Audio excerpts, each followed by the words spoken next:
Hi, I'm Howard Tiersky. Welcome again to the Winning Digital Customers Show. Today we are talking about an interesting topic.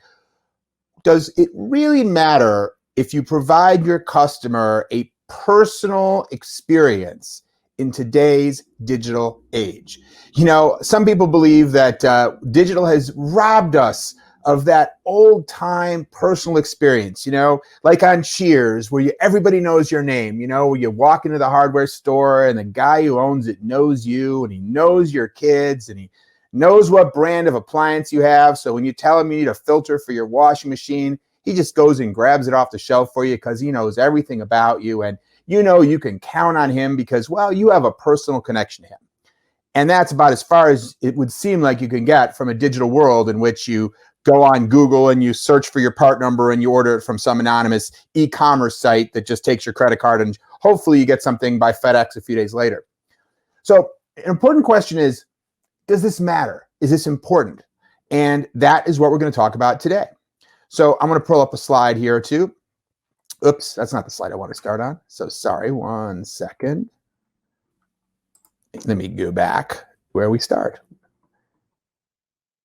Let's start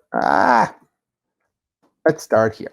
Are personal connections still important? So, one of the downsides, one could argue, of digital is, as I said a moment ago, it provides a less personal experience. But, one of the upsides of digital could be perceived as providing a less personal experience. What do I mean by that? Well, we do a lot of research. One of the things my company does constantly is work with different brands to help research and understand what customers want today. So that gives us a real good finger on the pulse of where customers are across different segments, different demographics, different psychographics, different industries, different types of things they're buying. So here's a few things that we've learned in summary about this topic. The first is, sometimes your customers just don't want to talk to you. If you provide them for many, many types of interactions, a one-click self-service way of doing something, they are far happier than if they have to call you and wait on hold for 15 minutes and then explain their situation to somebody, or if they have to drive to a location. So there are many situations in which customer satisfaction is much, much higher if they don't have to speak to you. And there are other times when customers really want to talk to you.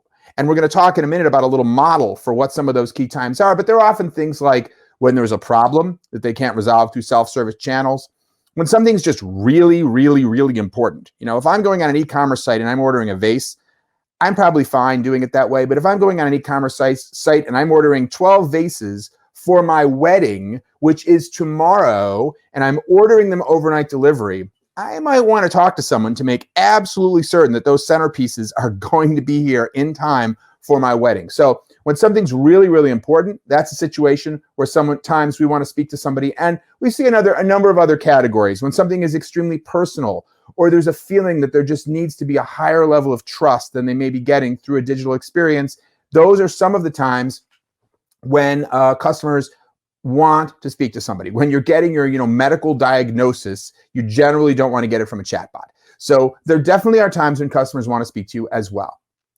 But just providing them a person to talk to does not automatically scratch that itch of the personal attention that a customer is looking for a variety of reasons. One can be, have you ever had a situation where the classic cliche example would be the DMV, right?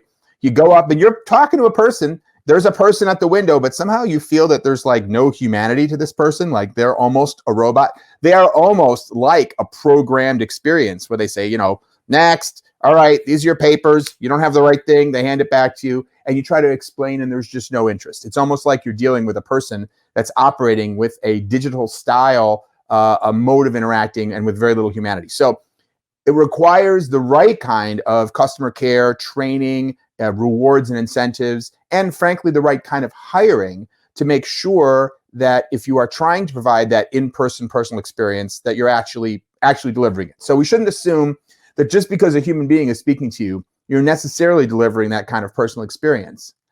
And as I'm going to talk about in a moment, there are definitely times when we can kind of scratch that itch where someone thinks they want personal service, and we can deliver something that maybe feels like personal service without necessarily providing them a one-on-one interaction with a person. And of course, many pure play companies succeed in having very high levels of customer satisfaction despite providing very, very little to no actual person-to-person interaction. Amazon, Google, Facebook, eBay, and there are many others. It is possible to speak to somebody or interact by chat or email with people from these companies, but it's fairly infrequent. They've created a customer journey that is largely a digital, almost exclusively a digital experience, except for some very, very extreme edge cases.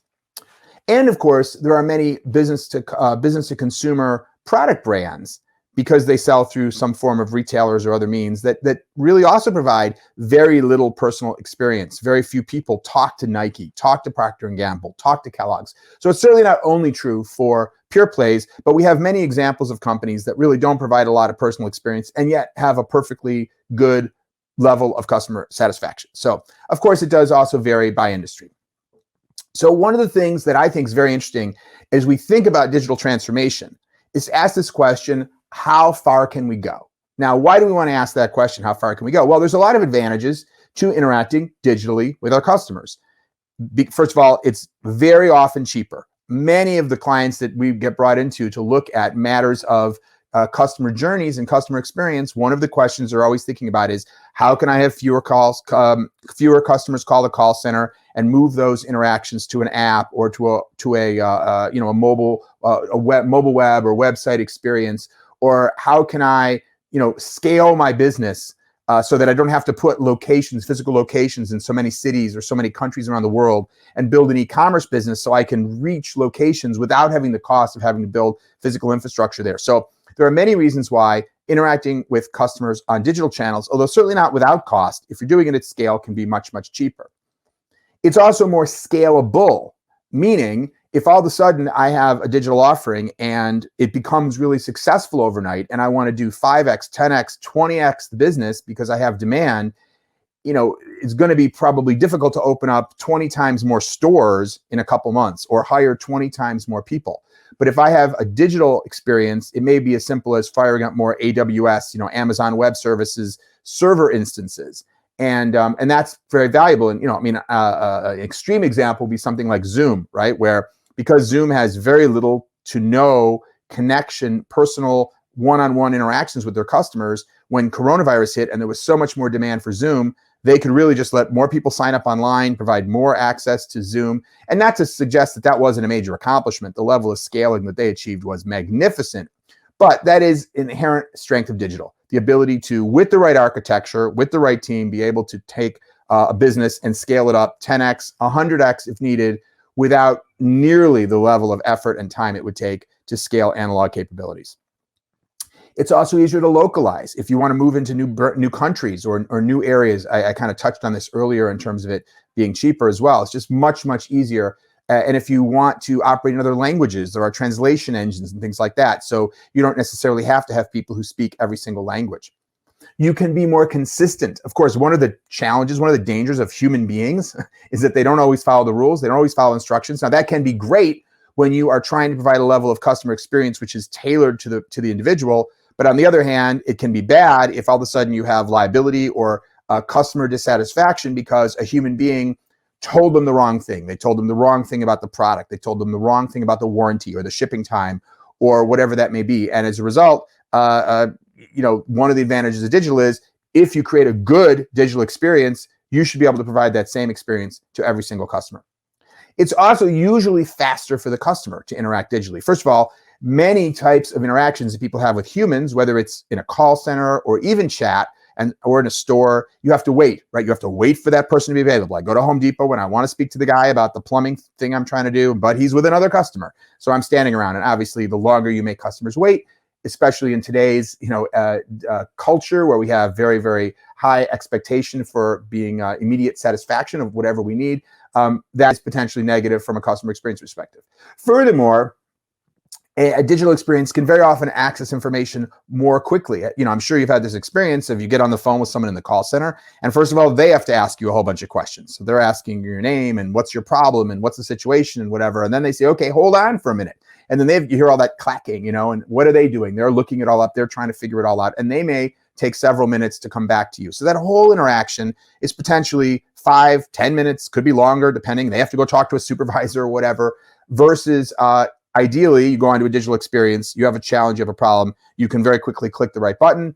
It can instantaneously figure out what you need, because obviously computers can think and look up information much, much faster than humans can. So these are all some reasons to be asking the question, hey, how much do we really need a personal human connection in our business? Is there a way to make it work more digitally? But at the same time, I think we should say, is there a point when we've gone too far? Is there a point where we've taken, I don't know, the humanity out of our business? Is there a point where we try to become so digital in our interactions with our customers, it becomes a negative from a business perspective?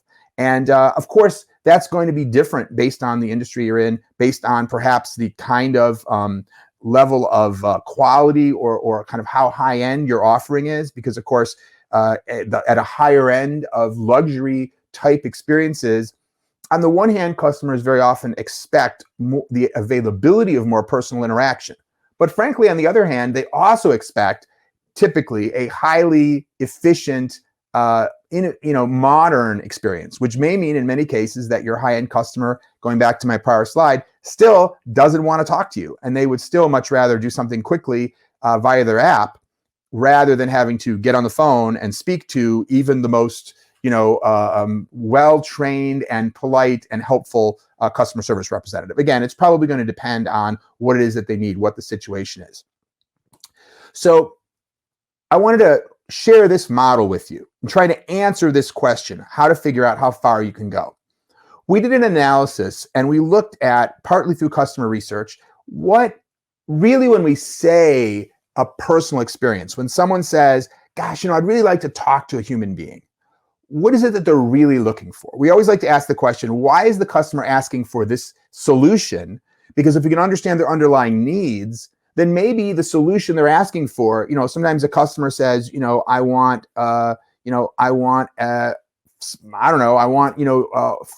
ingredients automatically delivered to my house. Well, what is it that they really want? Is it that they really just want a home cooked meal because maybe I can deliver that to them in another way? Or is it that they really want an experience? Bottom line is, when customers tell us what they want, we always try to reverse engineer that a little and try to understand what's their underlying problem. If a customer in a stadium, in a sports stadium, tells us they want a heated seat, that might be very challenging to produce in a stadium with 20,000 seats, how to put heating coils in all the seats. But what do they really want? Well, they want to be warmer during the game, right? So maybe there's another solution. Their request is really not for heated seats. It's really to be warmer.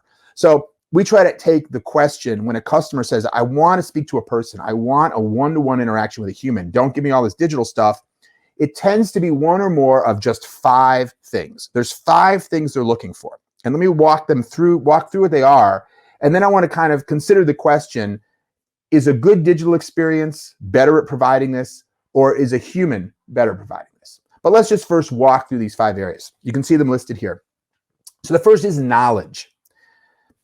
You want someone who knows something. You have a question. You have a question about a product, or you have a question about your bill. Someone who just has the basic knowledge and information that you don't have, because that's what you're looking for. So that's the first thing. I want to speak to a person because I have a question, because I need somebody who's knowledgeable, or I'm looking for advice. Those would all be examples of you're looking for somebody who's knowledgeable. The second thing that people are looking for is memory, right? That's where you say, I want to speak to this person I spoke to last time. Where's Sally? I was in the bank yesterday and I spoke to her. She understands the whole situation. I want to speak to her. Or you call a call center and you're like, I'm booking a cruise. Get me back to the person I spoke to last time, because they took down all my information and they know the ages of all my kids and all that information. I want to continue a conversation where I left off. Or you want to speak to, we call up someone to fix the heat in our home, because he knows not just about heating in general, but he knows the layout of our house. He knows how the heating system works in our house. So if we're having a problem, his knowledge of that enables him to very quickly, for example, get on the phone with me and say, well, have you checked this valve? Well, have you checked this switch? Because he has that memory. He doesn't just have general knowledge. He has knowledge about me, my situation, etc. So that's the second reason sometimes we want to talk to a person. The third reason is flexibility or intelligence, right?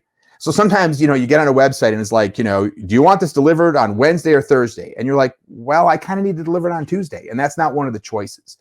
or you need an exception to a rule. The digital experience is sending you down a pre-programmed path, but you need something different. Or you need some other kind of intelligence. You're trying to return something. You go on Amazon and you're trying to return something and you can't return it because, it's past 30 days, it's 32 days, but there's like a really good reason. And you need someone you can explain that to. You don't just want to be dealing with a computer. You want someone who's going to be intelligent and say, this person spends $50,000 a year on Amazon. They're trying to return something that costs $10. Yes, they're 2 days past the return period, but, I can offer them some flexibility in that situation. So that's a third. The fourth is trust. It's kind of like my example with the wedding centerpiece vases that I gave earlier. I just feel like, this is so important. I'm stranded by the side of the road in my car and I've called a tow truck via an app and it says they're coming, but gosh, it's 2:00 in the morning. It's dark. I'm scared. I kind of want to speak to a human being who's going to say, yes, Howard, don't worry. My name is Joe. I run the tow truck company and we have a tow truck on its way right now. So I'm not only counting on an app to tell me something, or I'm requesting something, I'm ordering life, I'm getting my life insurance. And I just want to look someone in the eye who's going to tell me, don't worry, Howard, this is going to be okay. This is the right decision. So I'm looking for that kind of trust. And the last is humanity. Humanity really means personality. Humanity really means like the feeling that, I just don't want to deal with an automated system. I kind of like going to the bank teller and knowing her flow. She's got the pictures of her kids right there next to her. I like going to the bakery and saying, hey, how's your kid doing at, the University of Michigan or whatever. I like feeling like I'm interacting with people throughout my day who are other human beings. I like that feeling of a shopkeeper who has kind of a funny joke for me whenever I show up, a sense of personality, a sense that I'm interacting with other human beings and not just with some sort of computer system. And so, sometimes we hear, sometimes jokingly, people say that, people who are retired and have a lot of time on their hands, they prefer to call a call center and order something because they just want someone to talk to. That would be another example of somebody who's less driven by the efficiency of a digital experience and more yearning for some sense of humanity and human connection. So I want to encourage you to think about this model, because when you're asking yourself the question, how much of my more expensive, less efficient, less time efficient for the customer, human connection, human contact experience that's in my customer journey can I replace digitally? You want to realize that these are some of the reasons that when people are offered, these are, I would argue, the main reasons, when people are offered a digital experience, they go, yeah, I kind of want to talk to a person. You're in that IVR and you're like hitting zero because you're like, no, I want to speak to a live human being. So let's wrap up by just kind of looking at the question of, well, what is better at these different things? Who's better in each of these 5 categories, a digital experience or a human? Now, let me caveat this by saying a really, really good human is probably going to be better than an awful digital experience at everything. And you might find that a great digital experience could be better than an awful human at everything too. I mean, even the Amazon website has more humanity than the person working at the DMV, right? I'm sure that's not true of every person who works at a DMV, so I apologize if you work at a DMV and you're a lovely, warm person to everybody who comes up to your window. But as I mentioned earlier, it's always possible, that it always depends. But I want to just kind of, if we were to level the playing field and we were to say a good quality, a high quality digital experience, not one that's so futuristic, but based on what we would consider, a top 20% quality digital experience today, compared to maybe not a, $40 an hour, $50 an hour, super highly trained manager interacting with every one of your customers, because it's probably not realistic, but compared to a reasonably well-trained human, how would we kind of compare those side by side? So let's start with knowledge, right?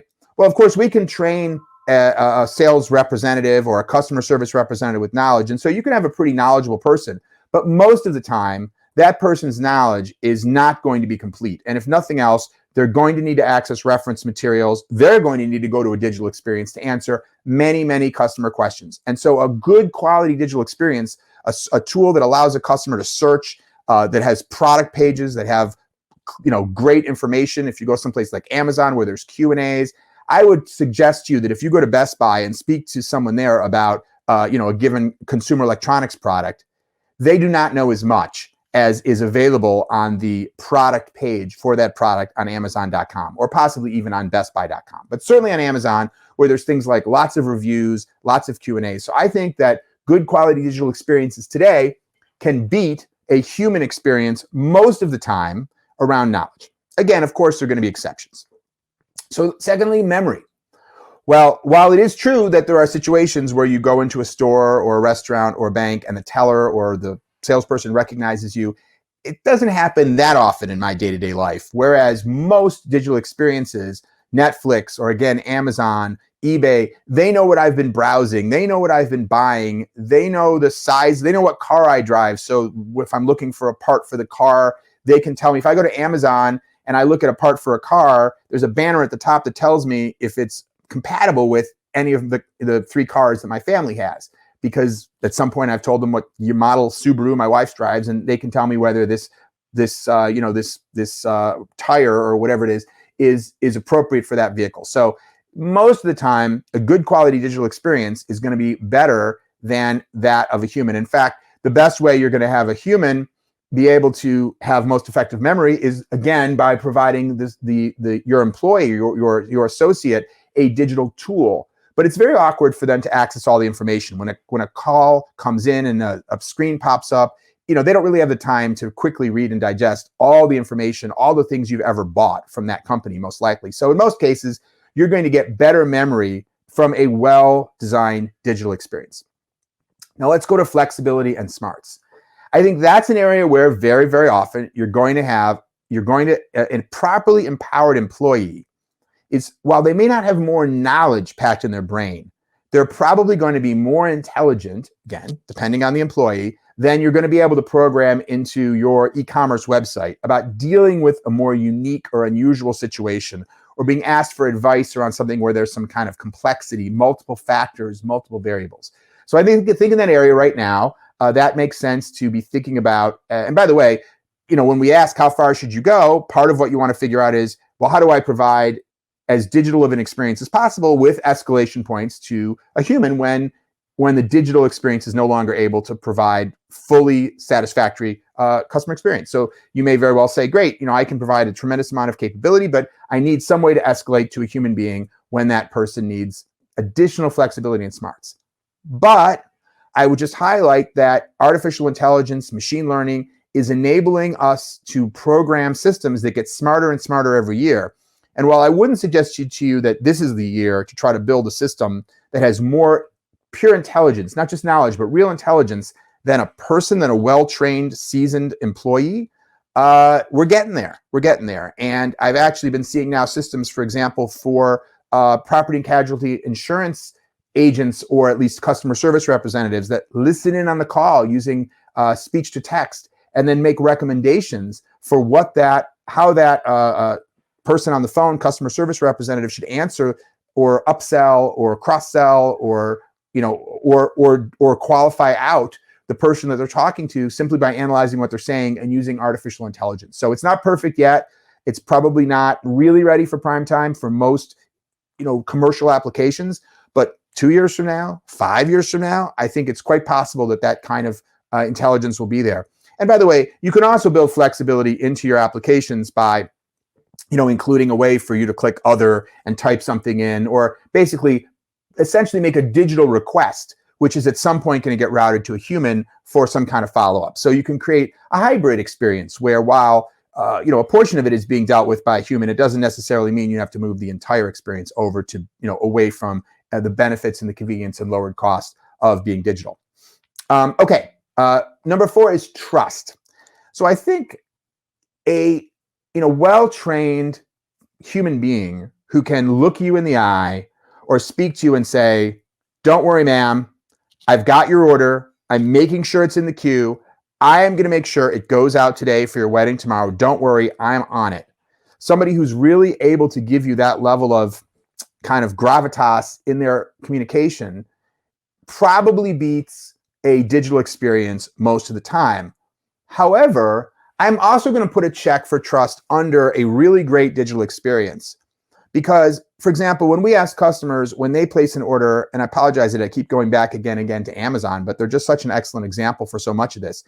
What is their level of trust when Amazon says they're going to get their product 2 days later? And some of this research was pre-COVID. Obviously, COVID kind of messed with that. But frankly, it messed with it whether you're placing the order through human or you're placing the order digitally. The level of trust and belief that Amazon is going to send you the right product as promised on time is very, very high. So when you have a well-known brand or a brand that customer has interacted with repeatedly, then the brand itself builds a level of trust. And then it's a little less necessary to have that human being provide that level of trust and confidence. But if, for example, you're ordering from if I was going to order something expensive from a website that I'd never used before, where I don't have that level of trust, that might be the kind of situation where I say, you know what, before I order this $5,000 generator from this, onlinegenerators.com or .biz site, I'm going to call them up and just talk to a person before I just put my credit card number in on a website that's completely kind of impersonal and anonymous. So I think that I'll give the check to the person, but under the right circumstances, I think I would also give the check to the digital experience, to the robot. And then lastly, humanity. Well, there's no question that today a human being is going to be able to give you a level of humanity that you're not going to be able to get from a digital experience. However, two things about humanity. The first is it's not necessarily that important in every situation, or I would argue even in many situations. Yes, you meet people who say, well, I would never want to do this digitally because I really like going and interacting with people in the store or at the bank or whatever else. But then what you discover is when you give them an experience that's really way more convenient, they kind of go, yeah, it's true, I don't get that kind of personal experience, but I have my friends, I have my family. Like, the reality is most people don't look to the people they interact with when shopping or banking or insurance interactions as their primary social interaction in life, right? And so they have ways of getting humanity other places. And so while customers do tell us that humanity is valuable to them, it may not be as valuable in many situations as some of these others if you're doing a great job in meeting your customer needs in other areas. And I would further add that feeling of not wanting to do business with kind of an impersonal entity. I don't want to do business with Acme Corp. Well, one of the ways to humanize that more is through the brand or through the spokesperson. When people buy from Tesla, they're willing to do more of a digital interaction, but that brand is filled with personality and humanity. The quirks and the personality of Elon Musk as its founder is so strong. Or, of course, if you deal with a brand like a Virgin Atlantic with a Richard Branson, or this is one of the reasons why other brands have a spokesperson like the farmer's guy who says, we what is it he says? We know a lot because we've done a lot, or something like that. Point being, there are other ways to humanize a corporation, to humanize an interaction, other than providing person to person. I know Frida, she's the person at the grocery store that I go to all the time. So a worthwhile component of a personal experience. But if you're getting everything else if you're delivering everything else to your customer, and especially if you have a brand or a spokesperson that provides some sense of humanity, you may find that that's enough to scratch that itch.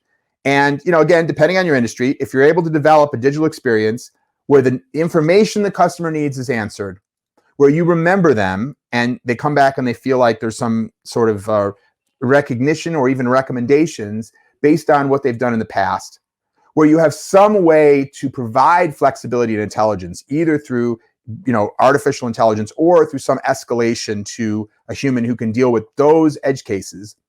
And you provide trust either through repeat experience or through people who give you that trustworthy sense. And by the way, again, not all people will do that, right? You can speak to someone on the phone and say, I don't really think I trusted that person. They didn't seem to care. So you don't automatically get that trust check mark just because it's a human. As I mentioned earlier, you can have a human interaction and not have it be good. But as we were saying, for this exercise, we're assuming a pretty high quality employee. And then when it comes to humanity, again, you can probably provide that through a well-trained employee, but there are ways to substitute it. And frankly, it may be the least important. So in summary, I would say, as long as you have a way of escalating flexibility needs and you have put some energy into your brand, you may find that even things which you would think require personal interaction can be largely handled through digital. Again, there's always going to be exceptions. It's always going to depend on your industry. But anyway, so what I would encourage you to do is think about your own business. Consider the question, where are human beings interacting with the customer? And by the way, I've got nothing against human beings. I happen to be a human being myself. But nevertheless, in the process of digital transformation, for all the reasons we talked about earlier, one of the goals is very often to say, what can we make more efficient? What can we make more personalized? What can we make more intelligent? And very often that does mean a digital experience is going to be superior. So let's accept that. Hopefully we have other things for these valuable people to do. We don't send them to the unemployment line, but there's other ways that we can be continuing to build an even better customer experience without them necessarily having to be on the phone and taking an order or doing things that we can push to our digital tools. So that's our topic for today, talking about the topic of the personal experience and whether it's truly necessary today in the digital world. Hopefully that's given you a framework to think about and apply to your own business. Thanks for listening and watching. Always appreciate that you're here. Please keep those questions and comments coming in.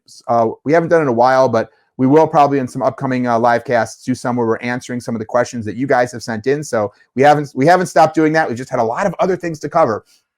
And with that, I will end today. Thanks for watching, and I will see you next time.